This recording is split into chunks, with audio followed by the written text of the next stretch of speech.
है, लेकिन अगर आप इस पर कंसंट्रेट करें तो इंशाल्लाह इट विल बिकम इजी।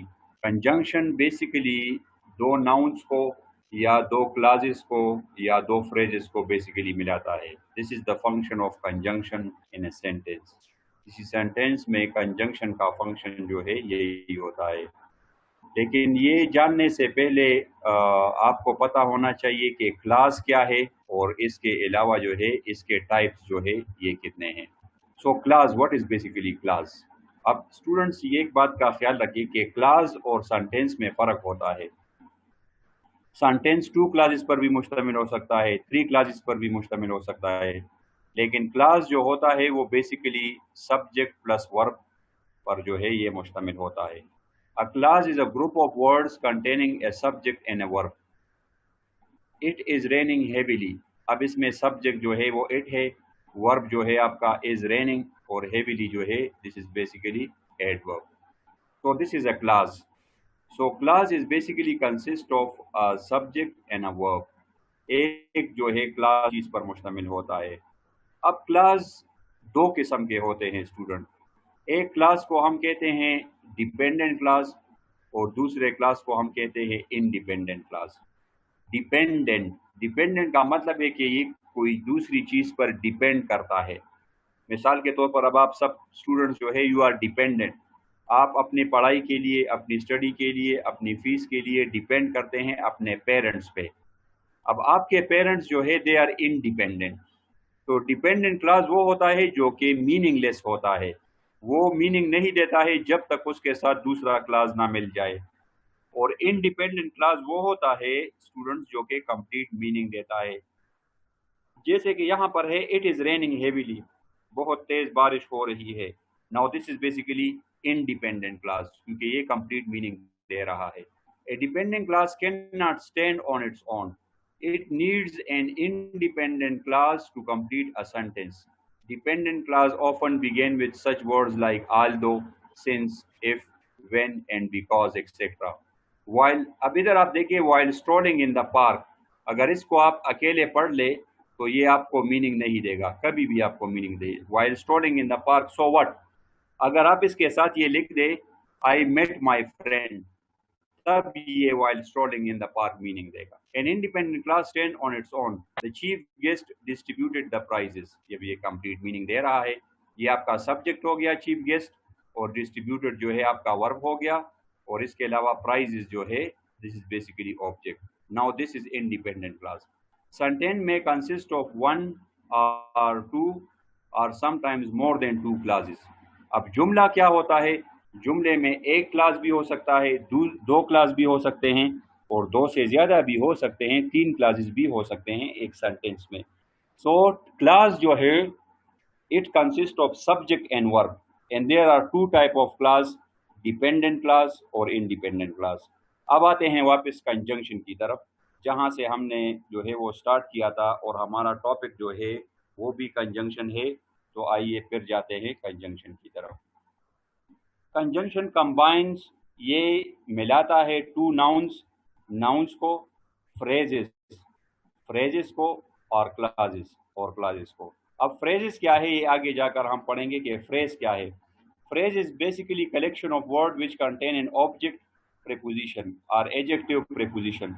मिसाल के तौर पर आप कहते हैं in the house, a beautiful home, an elegant personality, ये सारे जो है ये फ्रेजेस हो गए हैं। इनमें वर्ब नहीं होता है स्टूडेंट, याद रखिए। फ्रेजेस में हाँ अगर वर्ब फ्रेज है तो फिर उसमें वर्ब होगा, अदरवाइज फ्रेजेस में जो है वो वर्ब नहीं होता है। He is a doctor and an consultant.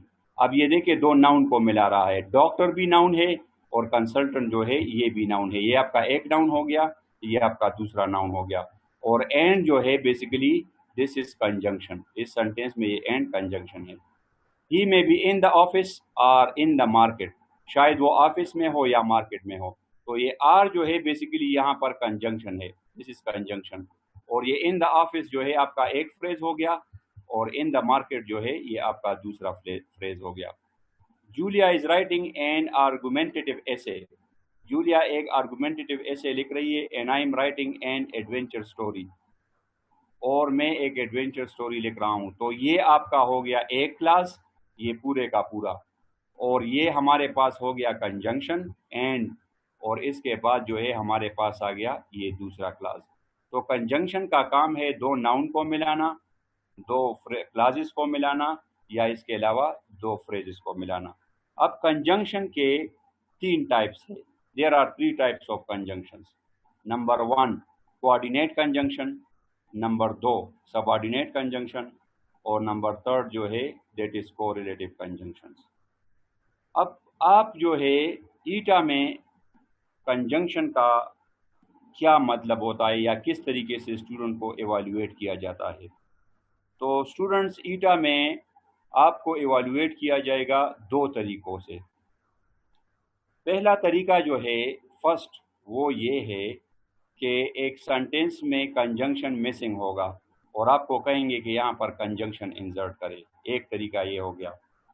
दूसरे तरीके से आपको इस तरीके से इवैल्यूएट किया जाएगा कि आप एक कंजंक्शन अंडरलाइन होगा और आपसे पूछेंगे कि ये किस टाइप का कंजंक्शन है, ये सबऑर्डिनेट कंजंक्शन है, कोऑर्डिनेट कंजंक्शन है, कोरिलेटिव कंजंक्शन है, कौन सा किस्म का कंजंक्शन है ये।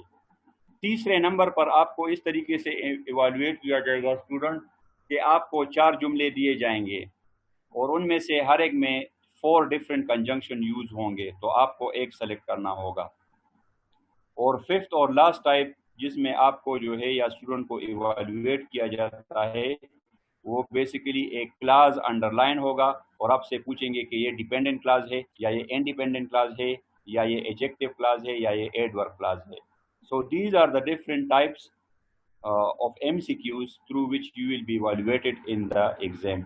इसी में जो है इसी तरीके से आपको ईटा में evaluate किया जाएगा। अब इसको याद करना जो है बहुत आसान है।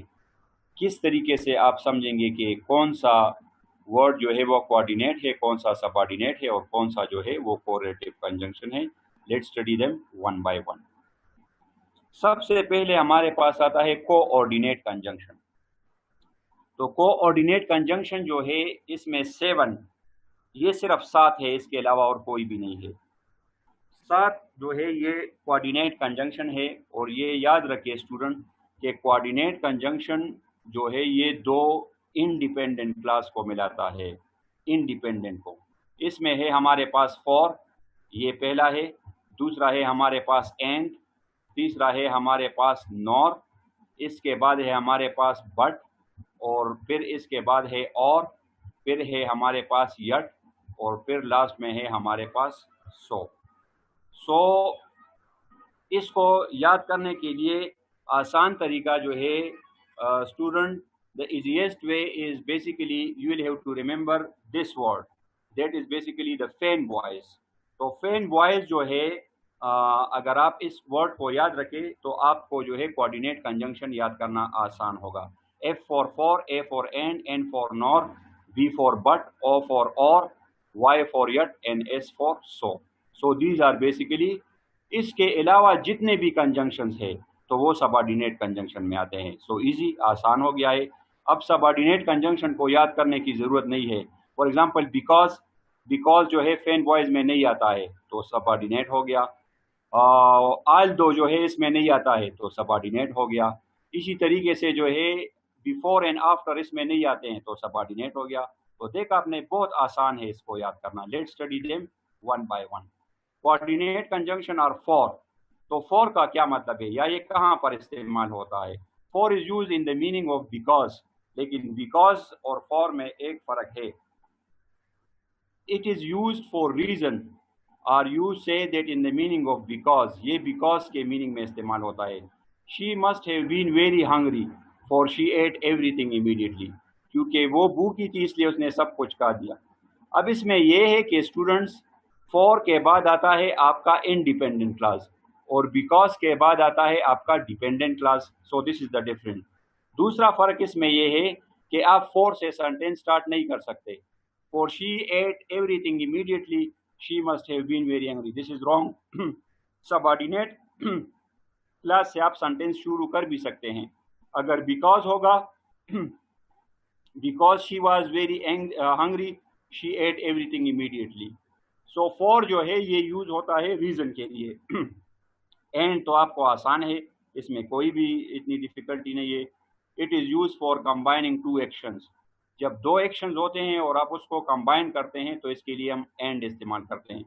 ही was busy in feeding his pet, तो ये आपका एक सेंटेंस हो गया और ये इंडिपेंडेंट क्लास है।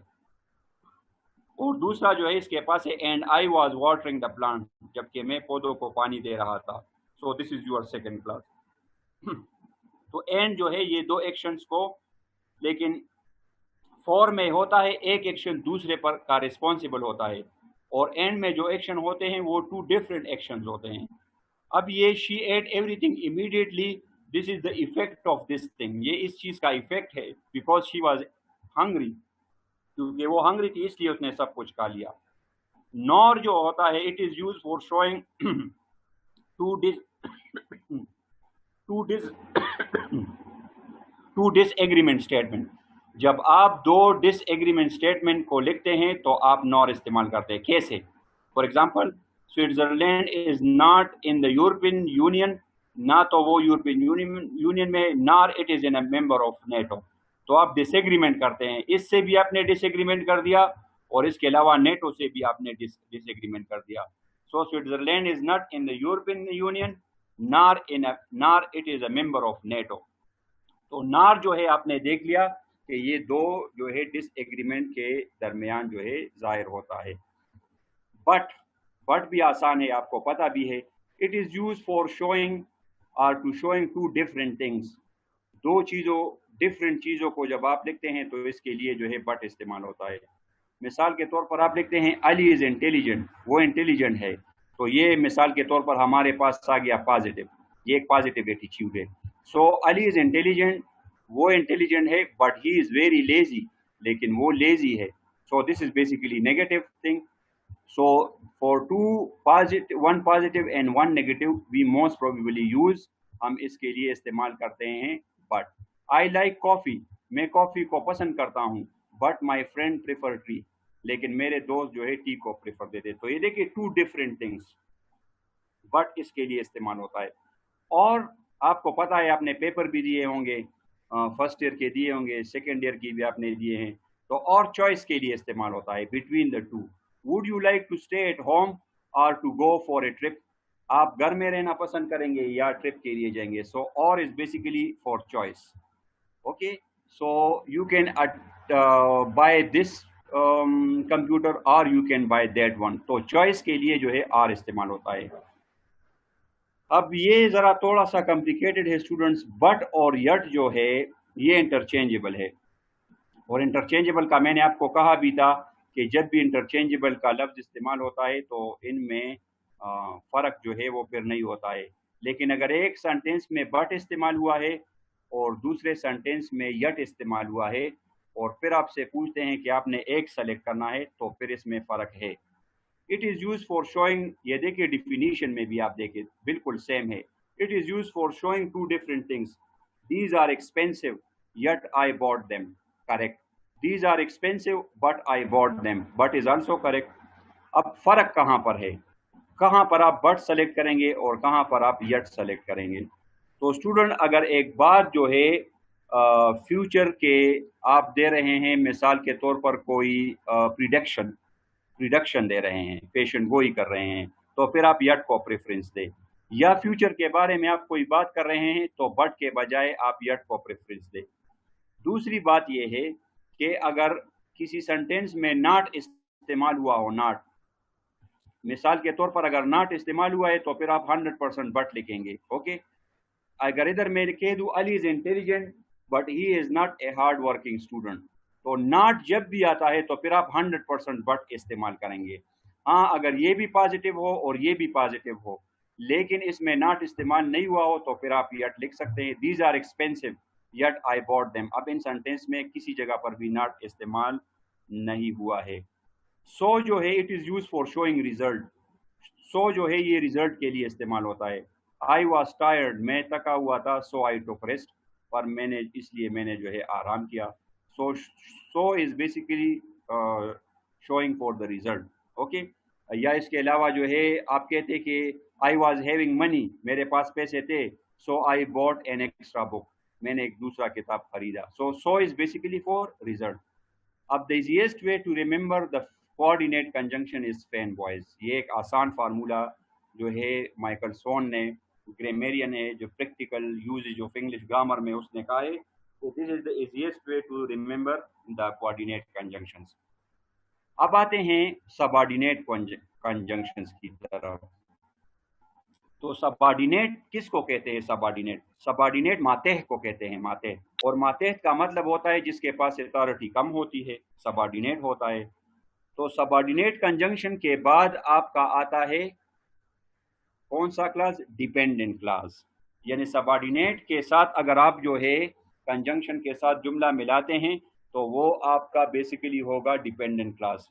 तो डिपेंडेंट क्लास में एक हमारे पास है कंसेशन, दूसरा है कंपैरिजन, तीसरा है कंडीशनल, चौथा है टाइम, पांचवा है रिलेटिव प्रोनाउन एंड एडजेक्टिव. इसमें कुछ बातें हैं वो हम पढ़ेंगे. फिर है मैनर, रीजन और लास्ट वन जो है हमारे पास place. So let's study them one by one. अब सबऑर्डिनेट कंजंक्शन को याद करने की ज़रूरत बिल्कुल भी नहीं है, कोई ज़रूरत नहीं है इनको याद करने की. अगर कोई भी कंजंक्शंस वो फैन बॉयज में नहीं आता है तो इसका मतलब है कि ये सबऑर्डिनेट कंजंक्शन है. ठीक है, let's study them one by one. The first one is subordinate conjunction of concession. Concession क्या मतलब है इसका? अच्छा, इसमें आते हैं दव, और दूसरा है आल दव, और इसके अलावा जो है इवन दव. ये तीन जो है these are basically conjunction of concession. इसका मकसद क्या होता है? इसका मकसद ये होता है स्टूडेंट कि ये मीनिंग में इस्तेमाल होता है इन the meaning of despite and in spite of. कल अगर हमने प्रीपोजिशन में आपने कहा था, याद है हमने ये पढ़ा था कि ये मीनिंग में इस्तेमाल होता है इन स्पाइट ऑफ और डिस्पाइट के मीनिंग में. लेकिन इन स्पाइट ऑफ और डिस्पाइट के बाद फ्रेज आता है, और दव और आल्दो के बाद क्लाज आता है, सेंटेंस आता है. They are used in the meaning of despite या in spite of. Though everyone was in the party. अब ये देखिए, though everyone was in the party, we didn't enjoy it. अगरचे पार्टी में हर कोई था लेकिन हमने इसको एंजॉय नहीं किया. So though जो है it is used in the meaning of despite या in spite of. हाँ, अगर इधर ऐसे होता despite presence of everyone, we didn't enjoy it, तो फिर जो है ये फ्रेज के बाद जो है आप इंस्पाइट और डिस्पाइट लिखेंगे. अब इनमें क्या फ़र्क है स्टूडेंट के, कब हम दव इस्तेमाल करेंगे और कब हम आल दो इस्तेमाल करेंगे? वैसे दव, आल दो और इवन दो ये तीनों जो है ये इंटरचेंजेबल है, इसमें कोई भी फ़र्क नहीं है. लेकिन एक सेंटेंस में दव इस्तेमाल हुआ है, दूसरे में आल दव इस्तेमाल हुआ है, और तीसरे में इवन दव इस्तेमाल हुआ है. तो फिर आप जो है किस तरीके से या कौन से MCQ को आप सेलेक्ट करेंगे? इवन दो तो ये तो श्योर है, ये तो स्ट्रेस के लिए इस्तेमाल होता है. जब आप किसी स्टेटमेंट पर स्ट्रेस देते हैं, जोर देते हैं, तो फिर उसके लिए आप इवन दव इस्तेमाल करते हैं. डिफरेंस बिटवीन दव एंड आल दो, पहले हम इसको स्टडी करेंगे. आल दो इज फॉर्मल एंड दव इज इनफॉर्मल. आल दो जो है ये बेसिकली फॉर्मल है, यानी अगर प्रिंसिपल की बात हो रही है, इसके अलावा प्राइम मिनिस्टर की बात हो रही है, सेक्रेटरी की बात हो रही है, स्कूल की बात हो रही है, तो आल दो जो है दिस इज फॉर्मल और दो जो है इनफॉर्मल है. ये तो एक फ़र्क हो गया इसमें.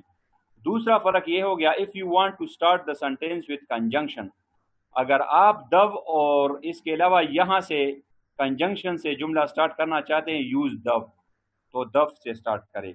If you want to start sentence with main clause, तो फिर आल दो इस्तेमाल होगा. कैसे, इसको देखें.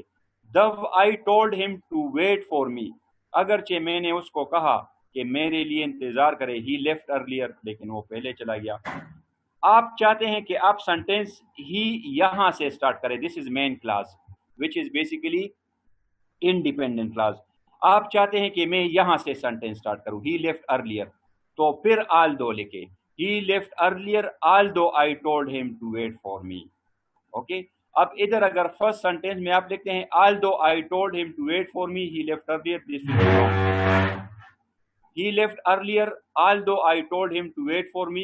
So यहाँ पर अगर आप दव लिखेंगे तो ये गलत होगा. वैसे ये इंटरचेंजेबल है, इसमें कोई भी डिफरेंस नहीं है.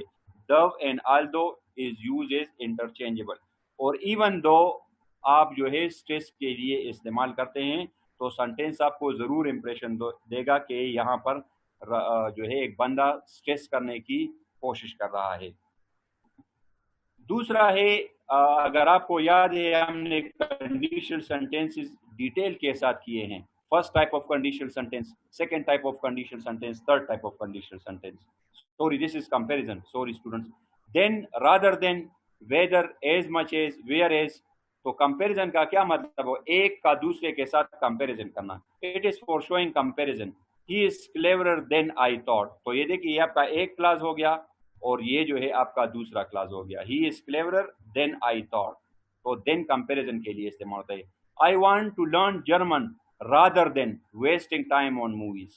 तो ये देखिए, रादर देन जो है बेसिकली ये कंपैरिजन है। She was uncertain whether to stay at home or leave. Okay, so whether, whether, whether is basically conjunction. और ये इन तीनों सेंटेंसेस को अगर आप स्टडी कर ले, देख ले, तो इनमें एक कंपैरिजन जो है वो इस्तेमाल हुआ है। कंडीशनल, ये इसकी मैं बात कर रहा था। So all type of conditional sentences, first type है, सेकंड टाइप है, थर्ड टाइप है। तो इस कंडीशन को हम इफ से लिखते हैं, अनलेस से लिखते हैं, अनटिल से मेंशन होते, ओनली इफ से, इवन इफ या लेस्ट से। तो स्टूडेंट्स जो है ये कंजंक्शन जो है, these are basically condition of conditional conjunctions subordinate में ये आते हैं। मिसाल के तौर पर, if you apologise the boss will forgive you. तो इफ़ क्या शो करता है? कंडीशन, शर्त शो करता है। If you apologise the boss will forgive you. Study hard lest you should fail. तो लेस्ट जो है this is basically conjunction. You can't enter, तुम एंटर दाखिल नहीं हो सकते, until you get the pass. तो हमने ये पढ़ा था कंडीशनल सेंटेंसेस में स्टूडेंट के जहाँ पर नॉट इस्तेमाल होता है तो फिर वहाँ पर हम इफ़ इस्तेमाल नहीं करते हैं, वहाँ पर हम अनटिल इस्तेमाल करते हैं। अगर इधर हम इफ़ मीनिंग यूज करेंगे तो ये गलत होगा। You can't enter if you get the pass, तो ये तो गलत हो गया, मीनिंग नहीं दे रहा है। So if, unless, until, only if, even if और लेस जो है, these are basically conjunction of conditional और ये सबऑर्डिनेट में आते हैं। टाइम, तो ये अगर आप इसको स्टडी कर ले तो आपको खुद ब खुद दिखाई देगा कि एज सून एज, ये देखिए, और ये टाइम दिखाता है। एज लॉन्ग एज, ये भी टाइम दिखाता है। बिफोर, ये भी टाइम दिखाता है। आफ्टर, अनटिल और बाय द टाइम, ये सारे जो है ये क्या दिखाते हैं? ये टाइम दिखाते हैं। Before I arrive the guest had left. एक और बात स्टूडेंट, यहाँ पर मैं आपको यही टाइम अक्सर आता है, जहाँ पर आपका कंजंक्शन होगा तो वो सेंटेंस जो होगा आपका वो पास्ट इंडिफिनिट में होगा, और जो आपका मेन क्लास है, मेन क्लास, वो आपका होगा पास्ट परफेक्ट में। दोनों सेंटेंसेस कभी भी पास्ट इंडिफिनिट में नहीं आएंगे। Before I arrived the guest left, this is wrong. या अगर आप ऐसे कहते हैं before I had arrived the guest left, तो ये भी गलत है। सबऑर्डिनेट कंजंक्शन के साथ आपका आएगा past indefinite, I arrived the guest had left. इसमें आगे एमसीक्यूज आएंगे। A baby deer can stand as soon as it is born. तो एज सून एज जो है ये आपका हो गया कंजंक्शन, ये आपका हो गया ए क्लास, इट इज बॉर्न, और ए बेबी डेयर कैन स्टैंड ये आपका जो है दूसरा क्लास हो गया है। I closed my diary after writing about memorable tour. So after is basically a verb of a conjunction of time. By the time जो है ये भी conjunction है। By the time ambulance arrived, he was unconscious. या इससे भी आप start कर सकते हैं, he was unconscious by the time ambulance arrived. Okay? ये थोड़ा सा complicated है, इसको जरा concentrate कर दे आप। रिलेटिव प्रोनाउन और रिलेटिव एडजेक्टिव, ये अक्सर अंडरलाइन होता है और स्टूडेंट से पूछते हैं कि ये कौन सा कंजंक्शन है। So these are basically subordinate conjunctions. ये सबऑर्डिनेट कंजंक्शन ही है, लेकिन इसको हम बेसिकली कहते हैं रिलेटिव प्रोनाउन। अब रिलेटिव का क्या मतलब है? Relative pronoun and relative adjective. अच्छा, रिलेटिव को मैं आपको आसान मीनिंग में समझाता हूँ। मिसाल के तौर पर एक शख्स है, एक पर्सन है, तो पर्सन के लिए क्या इस्तेमाल होता है? हु, और दूसरा इस्तेमाल होता है हु एवर, या इस्तेमाल होता है हुम, या इस्तेमाल होता है हुज। ओके, पर्सन के लिए इस्तेमाल होता है हु और इसके अलावा हु एवर। अब रिलेटिव प्रोनाउन ये होता है कि एक एक्शन को आप सब्जेक्ट पर रिफ्लेक्ट करते हैं, तो इसको कहते हैं रिलेटिव प्रोनाउन। एक एग्जांपल मैं आपको दे रहा हूं, द पर्सन, तो मैंने क्या लिखा, the person whom I met at the market, जिससे मैं मार्केट में मिला, was my teacher। तो ये whom क्या है, ये whom बेसिकली इस पर्सन के बारे में बात हो रही है। The person standing at the corner, तो अब ये आप एक बंदे को स्पेसिफाई कर रहे हैं। The person standing in the corner who is wearing black jacket, जिसने ब्लैक जैकेट पहना हुआ है। तो ये हु किसको रिफ्लेक्ट कर रहा है, ये the person standing in the corner को रिफ्लेक्ट कर रहा है। तो ये पर्सन के लिए इस्तेमाल होता है। अगर चीज के लिए है तो चीज के लिए फिर आप इस्तेमाल करते हैं विच, या आप इस्तेमाल करते हैं दैट। कैसे, आप कहते हैं मिसाल के तौर पर आपने, आपके अंकल ने आपको लैपटॉप दिया, आपके पास अपना लैपटॉप भी था, एक आपको अपने अंकल ने दे दिया, तो आपके अंकल ने जो आपको लैपटॉप दिया है वो आपसे टूट गया है। तो आप कहते हैं the laptop which was given by my uncle is broken. तो विच क्या हो गया, वो लैपटॉप जो कि आपके अंकल ने आपको दिया हुआ था। तो थिंग के लिए विच इस्तेमाल होता है और दैट इस्तेमाल होता है। विच और दैट में ये फर्क है कि विच से पहले कामा इस्तेमाल होगा और दैट से पहले कामा इस्तेमाल नहीं होता है। अब इन सेंटेंसेस को गौर से देखें। द पर्सन, तो ये person who made the miss, तो ये हु मेड द मिस, ये कौन, जिसने जो है ये सारा मिस क्रिएट किया, फसाद पैदा किया, ये कौन सा है, ये बेसिकली ये पर्सन है। The person who made the mess needs to clean the को हटा दे, नीड्स टू क्लीन इट। जिसने भी ये मिस बनाया है उसी को ये साफ करना होगा, किसी और को नहीं। She is the student whose handwriting is best in my class. अब आप उसको कह रहे हैं कि शी इज द स्टूडेंट, ये वो स्टूडेंट है हुज हैंड राइटिंग। तो ये हुज किसको रिफ्लेक्ट कर रहा है, ये बेसिकली जो है इस शी को रिफ्लेक्ट कर रहा है। आई लॉस्ट द वॉच, मुझसे वो घड़ी गुम हो गई, there should be comma, which was given to me by my uncle. She went to the school, वो स्कूल में गई, that my father went to, जहाँ पर मेरे अब्बू भी गए थे, या जहाँ पर मेरे अब्बू ने भी पढ़ा था। सो दैट इज बेसिकली ये हमारे पास जो है रिलेटिव प्रोनाउन। ओके, और इसके अलावा जो है रिलेटिव एडजेक्टिव। तो ये बेसिकली सब्जेक्ट को, अगर वो पर्सन है तो हु या हुम आएगा या हुज आएगा, अगर थिंग है तो विच या दैट जो है इस्तेमाल होगा। मैनर, ये भी सबऑर्डिनेट कंजंक्शन में आते हैं। हाउ जो है ये मैनर दिखाता है। एज दव, अब दव जो है ये याद रखे स्टूडेंट, एक हमने इधर पढ़ा था ये वाला, दिस इज डिफरेंट। ये दव, इसमें देखिए किसी जगह पर भी एज नहीं है, ये है दव, आल दो और इवन दव।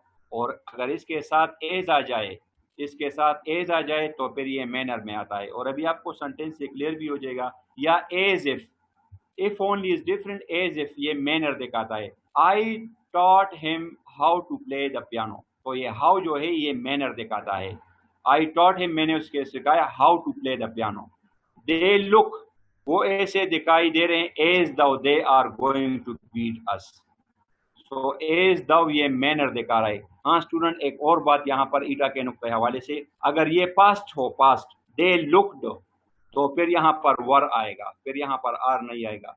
दे looked as though they were going to beat us, क्योंकि अगर ये प्रेजेंट में है तो ये भी प्रेजेंट में होगा, अगर ये पास्ट में है तो ये भी पास्ट में होगा। अगर दे looked as us as they are going to beat us, तो ये गलत होगा। At sunset the sun looks as if it is going down, so as if is showing the manner, ये manner दिखाता है। Reasons के लिए इस्तेमाल होते हैं because, इसके अलावा since और for present perfect tense में भी यूज होता है, लेकिन वहां पर ये as adverb of time इस्तेमाल होता है। So that या इसके अलावा as, they shows the reason। I like to read history books because it gives me various ideas, तो because जो है ये reason के लिए इस्तेमाल होता है। आप because से भी start कर सकते हैं। Because it gives me various ideas, I like to read history books. I'll go by car so that I can take more luggage. सो यहाँ पर इस्तेमाल होता है so that we played chess at evening as we have nothing to do else. So these are basically conjunction of reasons. Last में जो है this is basically place के लिए एक इस्तेमाल होता है wherever you go you will find someone who speak English. You will find someone who speak English wherever you go। तो सबऑर्डिनेट क्लास में ये है, मज़ा है या आसानी है कि आप मेन क्लास से भी जुमला स्टार्ट कर सकते हैं और आप सबऑर्डिनेट क्लास से भी जुमला स्टार्ट कर सकते हैं। लेकिन जब जहाँ तक कोऑर्डिनेट जो है इनकी बात होती है तो आप जो है इनसे कभी भी जुमला स्टार्ट नहीं कर सकते। यट से, सो से, बट से कभी भी सेंटेंस आप स्टार्ट नहीं कर सकते। मिसाल के तौर पर but he is very lazy, Ali is intelligent, गलत आ रहा है, ठीक है। Yet I bought them, they are expensive, wrong, गलत है। तो कोऑर्डिनेट कंजंक्शन से कभी भी जुमला स्टार्ट नहीं होता है।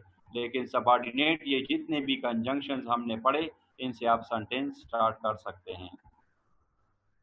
अब आप कहेंगे यहाँ पर इनसे भी जुमला स्टार्ट हो सकता है, तो हाँ इससे जुमला स्टार्ट हो सकता है।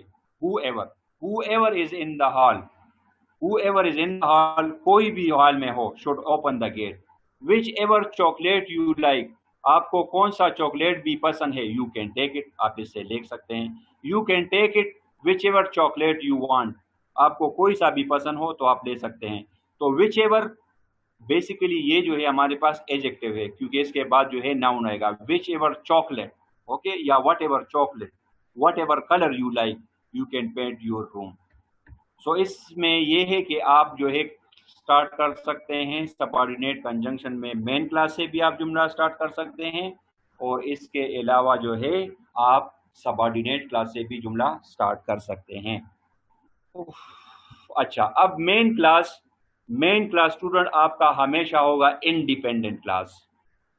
अब इसमें जो है आप आए तो इन जितने भी सेंटेंसेस है, I like to read history books, अब इसके साथ जो है कंजंक्शन नहीं है ना, तो ये आपका मेन क्लास हो गया और ये हमेशा जो है इंडिपेंडेंट क्लास होगा। आई विल गो बाय कार, मैं गाड़ी में जाऊंगा, this is basically main class. अब जिसके साथ कंजंक्शन शामिल है वो आपका होगा subordinate class. Coordinate class followed by coordinate conjunction, ठीक है। अब बट है, यट है, सो है, फैन वॉइस में कोई सा भी है, वॉइस के साथ अंडरलाइन है, तो वो आपका हो गया coordinate class. Subordinate class contain a subordinate conjunction, ठीक है। अब इस एमसीक्यू को देखें। The secretary manager had completed all the security measure, sorry, the security manager had completed all the security measure before the minister arrived। तो ये देखिए before the minister arrive. अब बिफोर फैन वॉइस में आता है, नहीं, फैन वॉइस में नहीं आता है, तो ये आपका क्या हो गया, ये आपका बेसिकली हो गया सबऑर्डिनेट क्लास, क्योंकि इसमें बिफोर जो है ये सबऑर्डिनेट है। So this is your subordinate class. और ये जो है बिफोर द मिनिस्टर अराइव, ये बेसिकली डिपेंडेंट क्लास है, इंडिपेंडेंट नहीं है। So the correct option is A only. Okay, choose the correct option. Dash he was late, he was given permission to take the paper. In spite of he was late, despite he was late, although he was late, because I am giving you 1 minute, 1 minute है आपके पास, आप इन 3 MCQs को अपने साथ note कर दें, फिर हम डिस्कस करेंगे इनको। You have 1 minute to solve these 3 MCQs.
Despite आता है, और गुड, थर्ड वन हमारे पास because. Because, okay, let's study them one by one.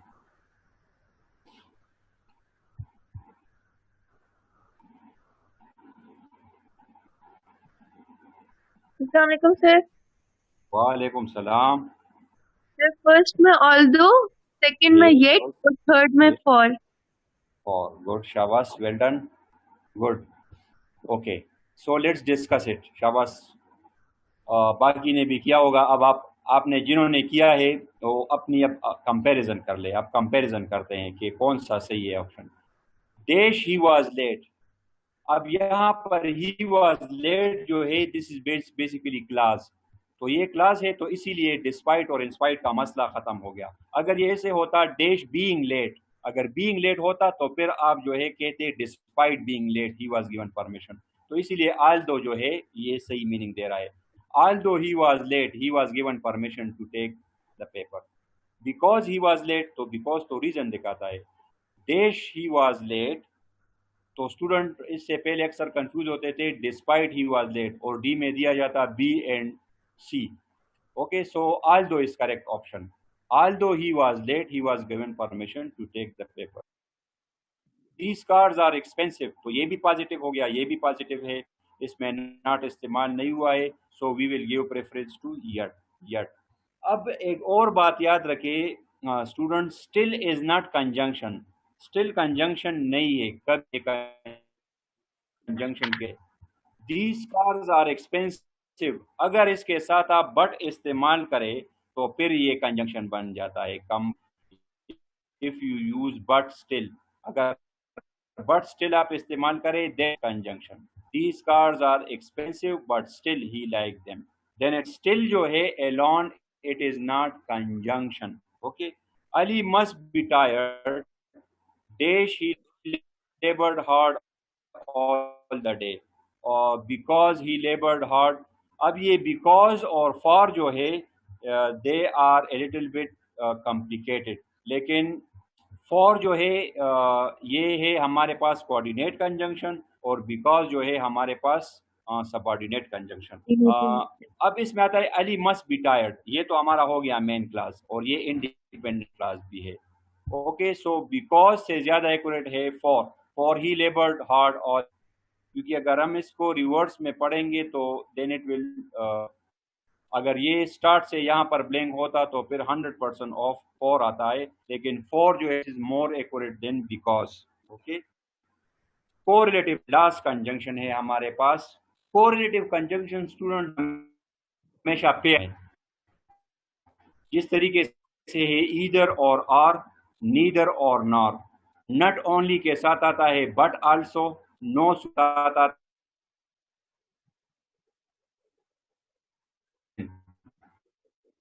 और ये हमेशा पेयर में आते हैं। और ये सेंटेंसेस अगर आपको अंडरलाइन है so they are come sentence, ये complex sentences. Sentences I think आ रहे हैं आगे। यस, ठीक है। ओके, सो और अगर आपको याद है ये हमने सब्जेक्ट वर्ब एग्रीमेंट में भी किया था। ओके, और नीदर और nor, neither the teacher nor the student is serious. Okay, neither the manager nor the workers are getting salary these days.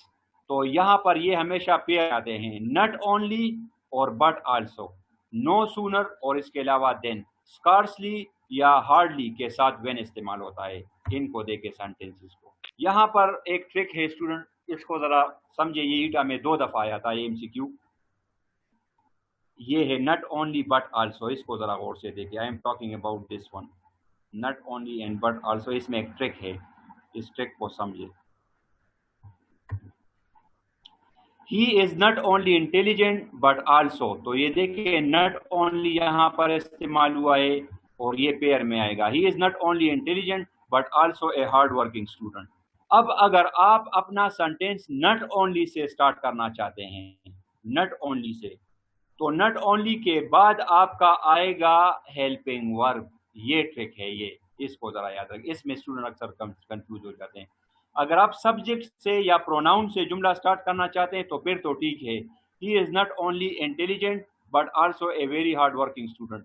अगर आप नट ओनली से जुमला स्टार्ट करना चाहते हैं तो फिर इसके बाद इज आएगा। Not only is he intelligent but also a hard working students. Correct, ये सही है।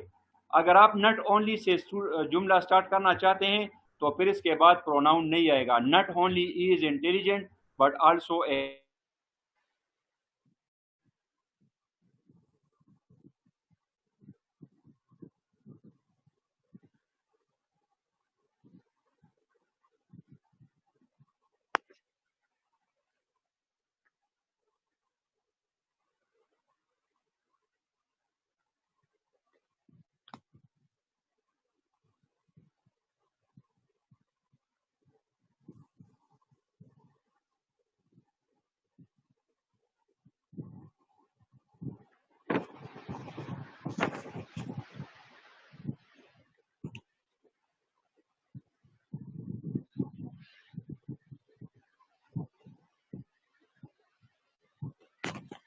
when the rain started, तो फिर इसमें स्कार्सली हेड के साथ जो है आप इस्तेमाल करेंगे, you will have to use when.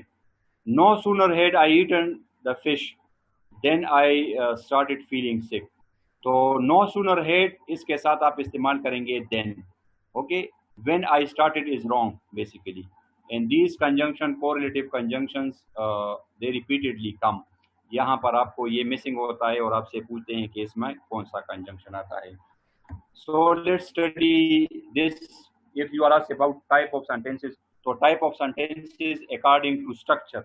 Structure का मतलब है ग्रामर। ग्रामर के मुताबिक जो है सेंटेंसेस के 4 किस्में हैं। फंक्शन के लिहाज से जुमलों के 6 किस्में हैं। फंक्शन के लिहाज से आपको आते हैं पॉजिटिव सेंटेंस जिसको हम कहते हैं statement, negative, interrogative, optative, imperative, और इसके अलावा जो है statement, these are different type according to function.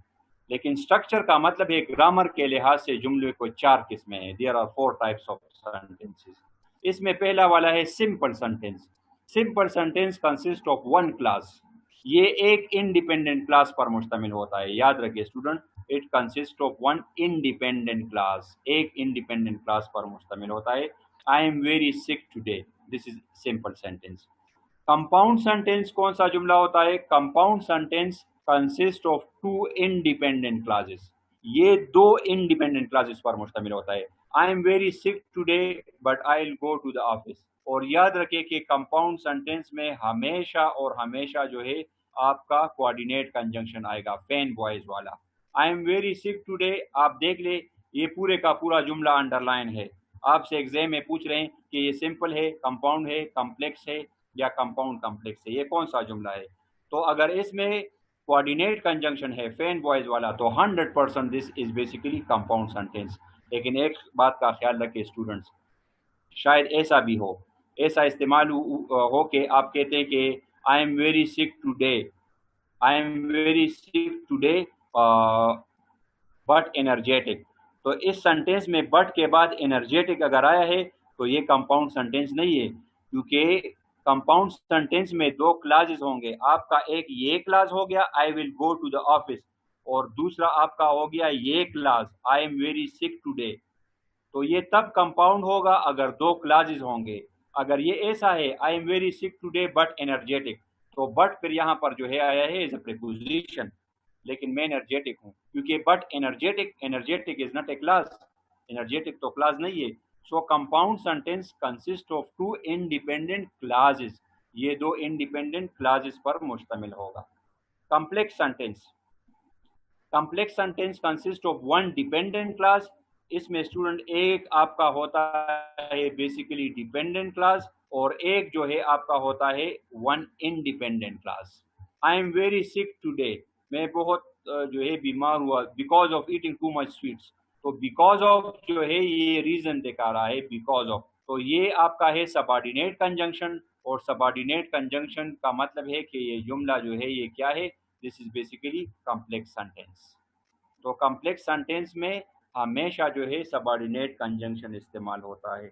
Last हमारे पास है कंपाउंड कॉम्प्लेक्स सेंटेंस। तो कंपाउंड का मतलब है इसमें 2 इंडिपेंडेंट क्लास होंगे, और कॉम्प्लेक्स का मतलब है कि एक डिपेंडेंट क्लास होगा।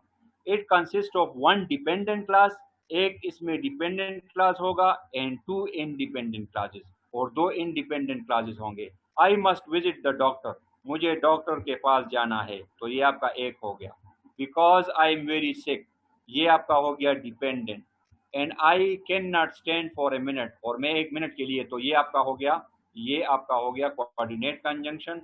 और ये आपका दूसरा हो independent clause. I cannot stand for a minute. So compound complex sentence basically consists of 3 clauses. So sentence of more than 1 clause, 2 clause, 3 clauses. लेकिन क्लास हमेशा जो है सब्जेक्ट और प्रीडिकेट पर मुश्तमिल होता है। Predicate is basically work. Grammar में वर्क को प्रीडिकेट कहते हैं और ऑब्जेक्ट को कॉम्प्लीमेंट कहते हैं। Okay, so this was all about the conjunctions. ये पूरा जो है कंजंक्शंस के बारे में था। मजीद जो है इंशाल्लाह इस पर एमसीक्यूज ईटा से मैं कलेक्ट करके पास पेपर से कल इंशाल्लाह हम उस पर प्रैक्टिस करेंगे और मैं आपको दिखाऊंगा कि किस तरीके से इस टॉपिक से जो है ईटा में जो है एमसीक्यूज आते हैं। That was all from my side from today's lesson.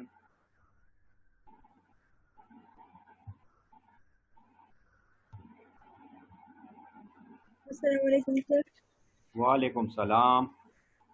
Sir मेरा क्वेश्चन ये है कि रिलेटिव प्रोनाउन और रिलेटिव एडजेक्टिव, तो हमें कैसे पता लगेगा कि इस वक्त हु या जो भी हमारे पास वर्ड्स है ये एज ए प्रोनाउन फंक्शन कर रहे हैं या एज ए एडजेक्टिव?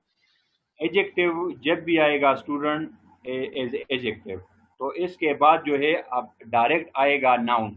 ओके, क्योंकि एडजेक्टिव की डिफिनीशन ये होती है एडजेक्टिव की कि ये हमारे पास नाउन को मॉडिफाई करता है। ठीक है, तो अगर इसके बाद नाउन है तो ये हमारे पास जो है आ गया है एडजेक्टिव।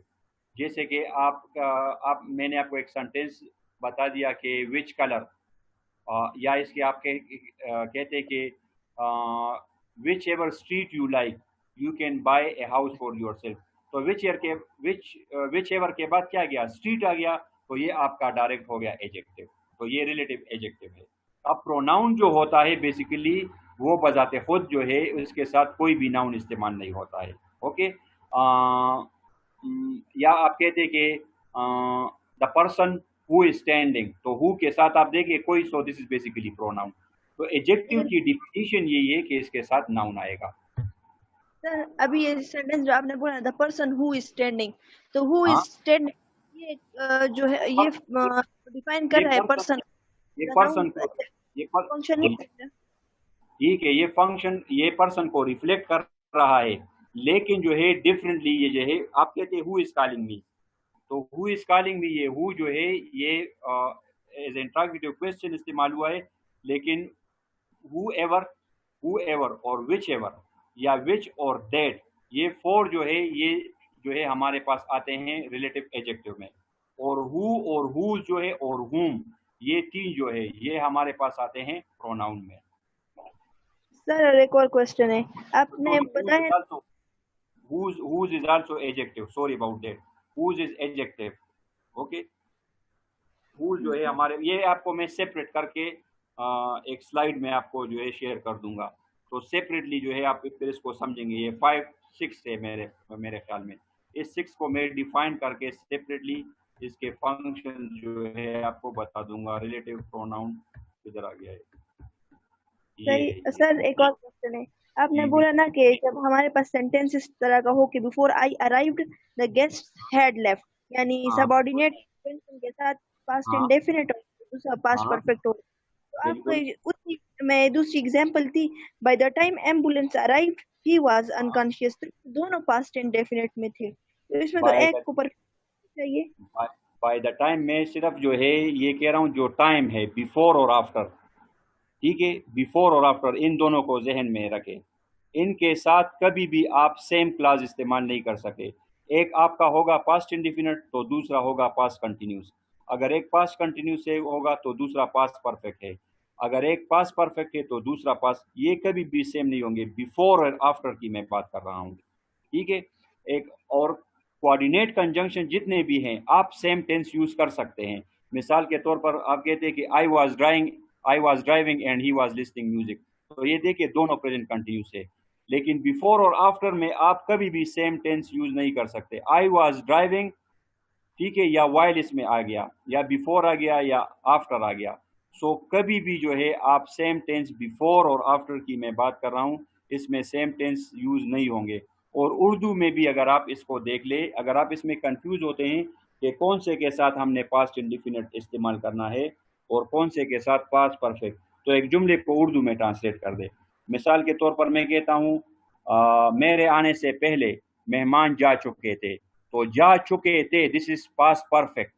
मेरे आने से पहले, before I arrive the guest had left, तो ये सिर्फ बिफोर और आफ्टर की मैं बात कर रहा हूँ कि इसमें सेम कभी भी जो है before I had arrive the guest had left, ये कभी भी नहीं है। नो, दोनों आप पास्ट परफेक्ट यूज नहीं कर सकते। इसी तरीके से दोनों आप पास्ट इंडिफिनिट भी यूज नहीं कह सकते।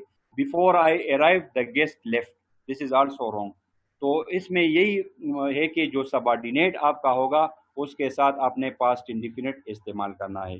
I am talking only about before and after, कि इनमें जो है आपने ये ख्याल रखना है।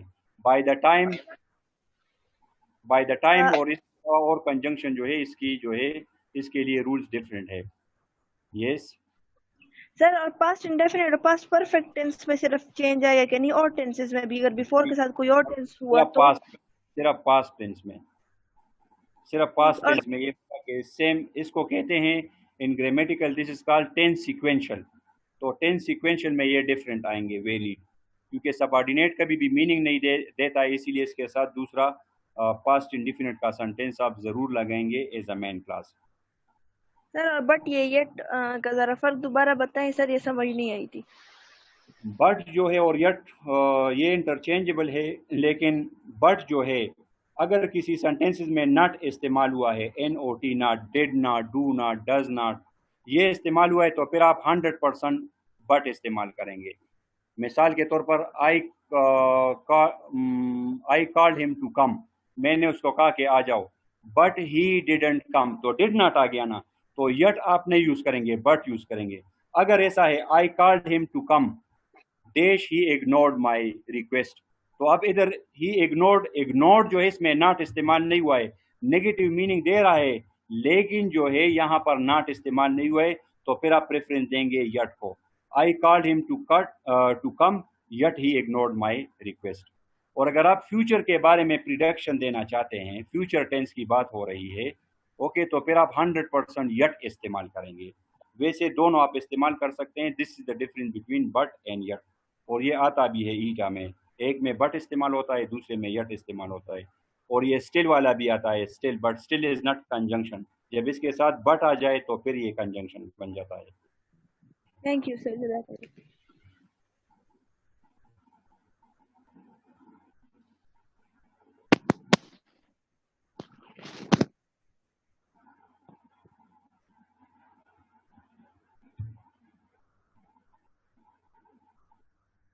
Yes, I paid.